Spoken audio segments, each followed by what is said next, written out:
Hi, my name is Toni Spruill, and in this video I'll discuss the Flint, Michigan water crisis as a prime example of environmental racism.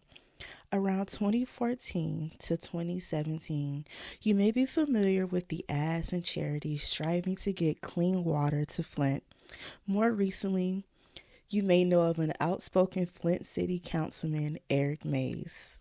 You're out of order. That's all they want to do. You're out of order. Let him make his motion. You're out of order. You've been out of order. Y'all done wasted this city and council's time. The decisions, or better, lack thereof, led to the water crisis in Flint. It was completely out of order, as Eric Mays says. Let's take a trip back in time to just about 10 years ago, starting in March of 2014.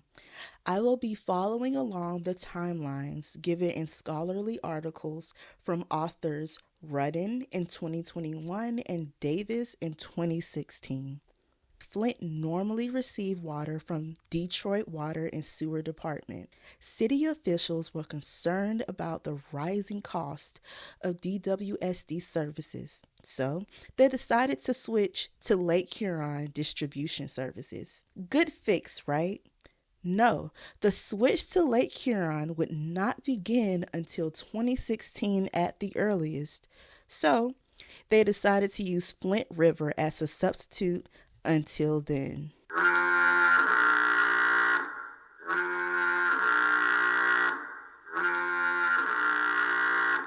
Many city officials emailed their colleagues that Flint River was not suitable for safe usage.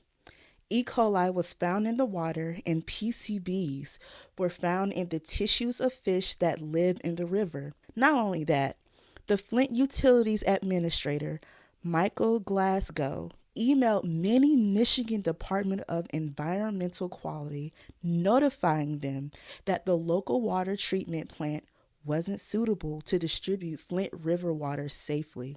But unfortunately, on April 23, 2014, the warnings were disregarded and Flint switched to Flint River as the water source.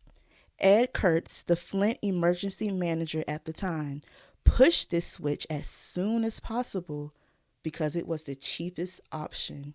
During spring and summer of 2014, many residents complained about water discoloration, foul odors, nausea and vomiting after consumption, and also skin rashes and hair loss after bathing. Flint city officials met these concerns with complete negligence, avoidance, and blatant denial. For example, affected citizens were told that their concerns for discolored water were merely, and I quote, an aesthetic concern and could be fixed by letting the water run and simply flush out. Between the remainder of 2014 through 2015, city officials continued to dismiss the claims of citizens, tampering with water quality testing, all while implementing quick fixes that created more health issues. Multiple boil water advisories sprung up from the E. coli and coliform bacteria in Flint residents' water. In late January of 2015, a Legionnaire's disease outbreak was recorded with over 45 cases and 5 deaths reported. According to the scholarly article by Cunha, Barillo, and Buza in 2016, Legionnaire's disease is caused by the bacteria of the genus Legionella. Legionella lives in water, most commonly natural and artificial water reserves, water towers, and any other standing water. This bacteria causes pneumonia, and as we all know, or some, pneumonia is acute and often deadly. In May of 2015, the Michigan Department of Health and Human Services recognized that Legionnaire's outbreak, but refused to investigate the cause.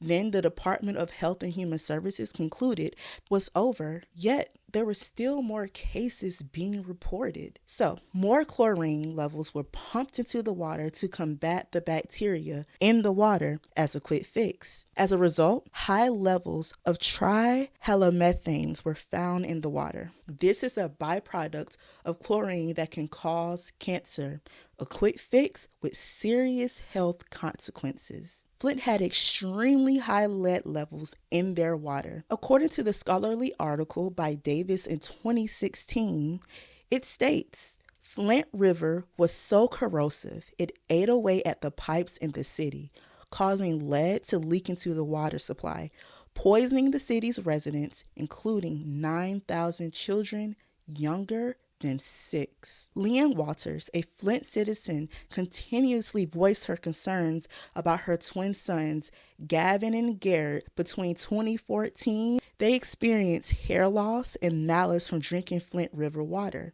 Her concerns were dismissed. In fact, the emergency manager, Jerry Ambrose's response to her sample of water she used as evidence, quoting Jerry, "That's not your water." Leanne Walters contacted Dr. Mark Edwards, a Virginia Tech professor. Dr. Edwards personally felt for Miss Walters' stories.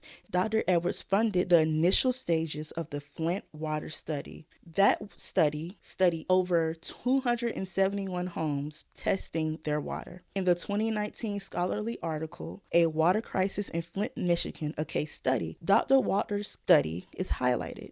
It is dangerous for lead content in water to reach more than 5 parts per billion. Flint water study concluded Flint at 27 parts per billion. Rudin 2021 states, in July, the MDEQ, and that's Michigan Department of Environmental Quality, retested Flint water for lead as required by law, but continued to use faulty methods that would decrease their findings despite Del Torrell's outlining of the proper method. Further, they allowed for a smaller sample than mandated and dropped 2 of the samples with the highest results as not meeting criteria. One of these samples was from Lee Ann Walters' house. They contended because she was using a water filter. Actually, Walters had removed the filter for the testing of her water.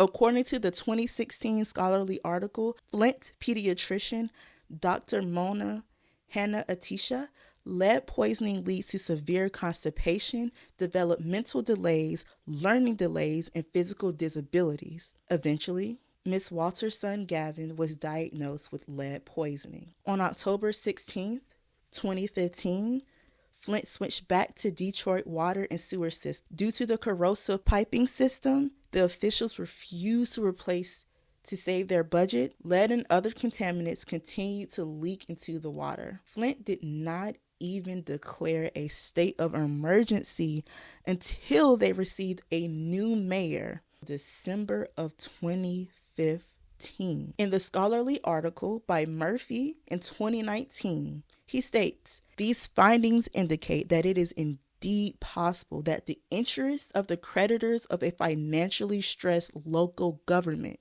could be allowed to trump other considerations, including the welfare of the residents in this fiscally constrained local government itself.